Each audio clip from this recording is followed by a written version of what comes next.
Welcome to my full review of the new Callaway Epic Flash Driver, a driver that has been made by a supercomputer with artificial intelligence creating a flash face. More ball speed, longer distance, that's the claims. Let's check it out. Let's give you a review of the new Callaway Flash Driver.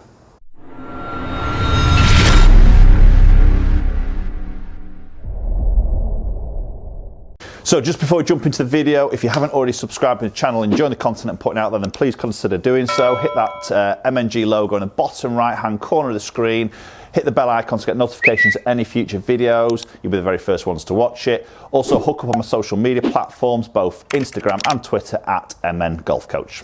So early 2019, and we always expect a big launch from the big brands, and from Callaway it's no exception. So we've got now Epic Flash. So we saw Epic a couple of years ago, Rogue came in, we're now back on Epic name but with Flash and this flash face technology, which is the main talking point around this driver.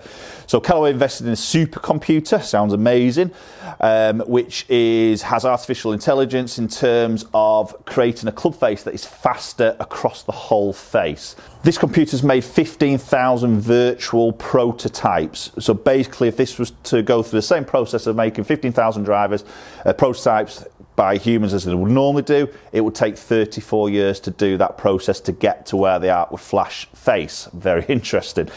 So this computer's basically come out, it's tested loads of times on the club face, and it's come with this face that is all sort of inside the head behind the club face, which is sort of rippled in a very random way. There's no sort of symmetrical sort of formation to this rippling. It's just a random rippling, obviously from what the computer's gone through, and it's creating faster ball speed across the face. This is the big claim, and that's where they get the name Flash from.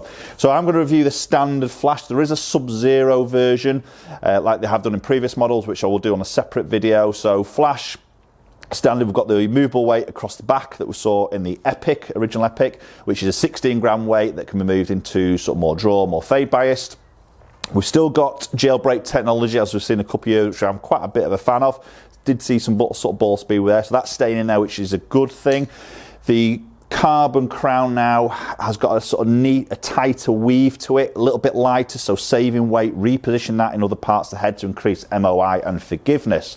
But obviously the flash face is a real big sort of talking point here. So I'm going to hit some shots. I've got this set up in a 9° of loft, and I've got it in a hazardous yellow in an X-Flex, so a little bit my sort of spec. We'll get this first one hit.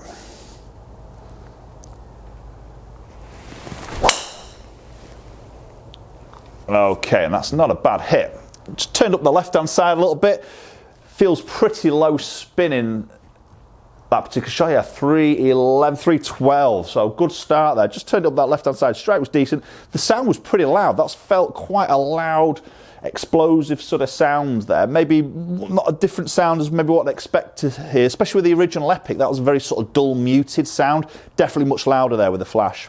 So presenting that down by the golf ball there, I mean, this is a 9° set at 9° in a neutral setting, and it looks like there's quite a bit of loft on that as first glance. Now, obviously, we've got a bit of a busier face with all these drawings on it. That's not making any difference to performance. I think that's just really for you to see that there is some technology in this club face. So a little bit busy on the face there. Top of it looks great. I mean, it's very much a sort of stretched out from the front to the back. I'm guessing Sub-Zero will be a little bit more compact to that.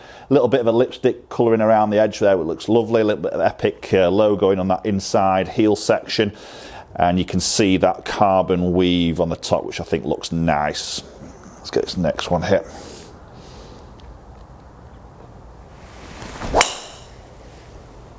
Yeah, good strike. Looks a strong flight. It's launching very easily. Again, just turn up with the left-hand side, just pulling these a fraction here, but the strikes are really good. That's a long hit, that's 320, so be interested to look at some ball speed numbers here. 167 ball speed, that's pretty quick for me. Granted, I have just turned that up the left, so I will squeeze a little bit more out because of that shot shape. I've got the weight set in a neutral position at the back, so I might just sort of shift that into that fade bias now, just for those last, maybe the next couple of shots. Right, so just with those first two shots, I know a lot of it is more me maybe than the actual club itself, but I'll just move that weight, that 16 gram weight at the back, right into that fade bias section. So see maybe if that just helps me out a little bit on that shaping.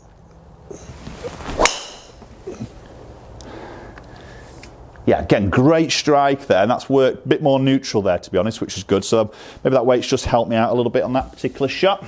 So really good to see the jailbreak technology staying in there. I think that's a big advantage for Callaway, you know, supporting that sole to the crown, creating that pressure, putting that energy back into that golf ball. I think that does work really well for them.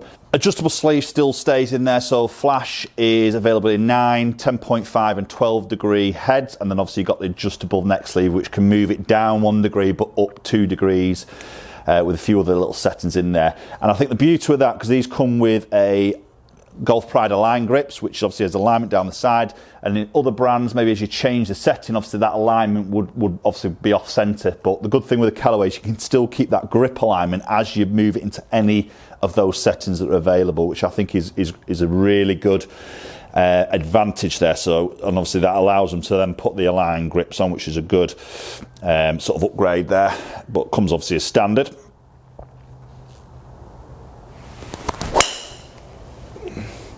Yeah, it's nice. A little bit low in the club face there, but still felt great. A little bit more neutral ball flight there, so maybe that fade weighting just helped me out. Yeah, so he just dropped a little bit of distance there. I've said that's still 301. Imagine that spin will just gone up. Yeah, so 2,700 spin there, so just slightly low on the face. We know that's going to create a little bit more spin, just lose a little bit, but 301 on what felt quite a low hit is still a very good number.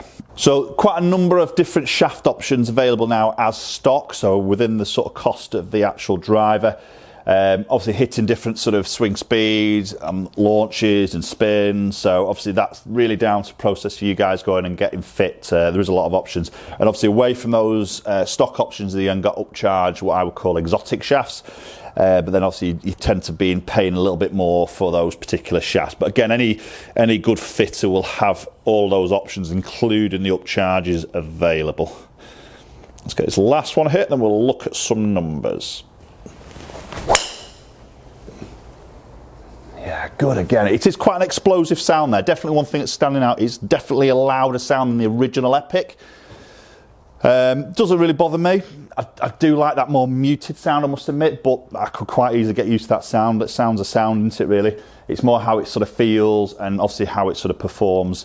That definitely a very confident spine with that stretched head in the standard Epic there, which so I would guess this is a little bit more forgiving than the Sub-Zero, as again we've seen in maybe previous models. But let's go look at those numbers in a little bit more detail and see how Epic Flash is performing.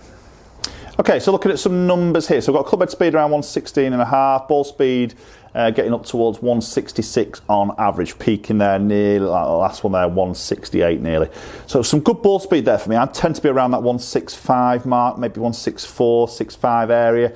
So I would say that's slightly on the quicker side for me, so maybe a little bit of that flash face. I think it's very difficult to test that flash face, because obviously strike can make a massive difference, and at the end of the day with humans the delivery is different. I think you've got to look at it over multiple of shots here against you, maybe your current driver, and see if there's any performance difference, which obviously comes through more the custom fit side of things. Spin number's really good there, averaging at 2.3. Got that slight bottom one there, you can see just crept up to 2.7.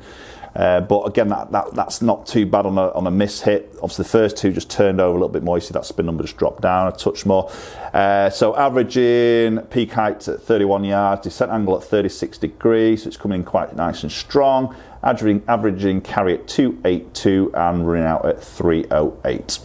Okay guys, so there we go, there's Epic Flash reviewed. So for me, good driver, you know, it looks good, bit colourful underneath, but you're not really sort of looking at that. The Flash name doesn't quite sit with me. It's just a name at the end of the day, isn't it? That's not going to obviously change the performance of the golf club. Look of it, definitely confidence inspiring, so I think it's a good option for somebody who's looking for that sort of forgiveness, you know, that 16 gram weight at the back, pulling that CG back. Must admit, I thought my spin numbers might be a bit higher than that in this particular model. Sub-Zero would tend to suit me a little bit better, but I'm quite pleased with those numbers for the standard version there. So for me, it's a good driver. Sounds a little bit louder than previous models, which not a massive fan of, but again, something I'll probably get over. Price point wise, it's top end again. You know, all these manufacturers tend to where the market's going now, these prices are going higher and higher. So I think this is touching up to £500 in UK, maybe, I'm not sure what that is in dollars, but it is touching into that sort of high price bracket. Obviously that's down for you guys to go and sort of test. In terms of testing this club face, the flash technology, very difficult to test. As I say, my strike will move, your strike will move from shot to shot, day to day. You know, and your delivery sometimes might even also change. So I think the process you've got to go through here is definitely through a fitting process. Get your own driver and launch monitor, warm up, get a load of numbers with your own driver, get some averages, look at some peaks in there, look at the drop-offs. They're also important than looking just at averages. Then obviously get into a certain shaft that would suit you in the neck setting, the head, the weight setting. There's a lot of options here, and then pitch those numbers against each other. What's your peak? What is your drop off? That's an important number. I always think. You drop off, what is your bad one? If it's not as bad as your previous driver, then I think that's a good chance of then upgrading. Averages get higher, it's an improvement, isn't it? So that's, I think, the only real way for you guys to go and sort of test that. Loads of shaft options Callaway offer. Got to go and get fitted, so make sure you do that. We've got all the options here at Live Golf Academy, so if you're local and you want to come in, obviously do drop me a message. Thanks so much for watching. Appreciate you watching the videos as always. Is that something that's on your radar? Comment down below. Let me know your thoughts with Epic Flash, and hopefully we'll catch up with you all very soon.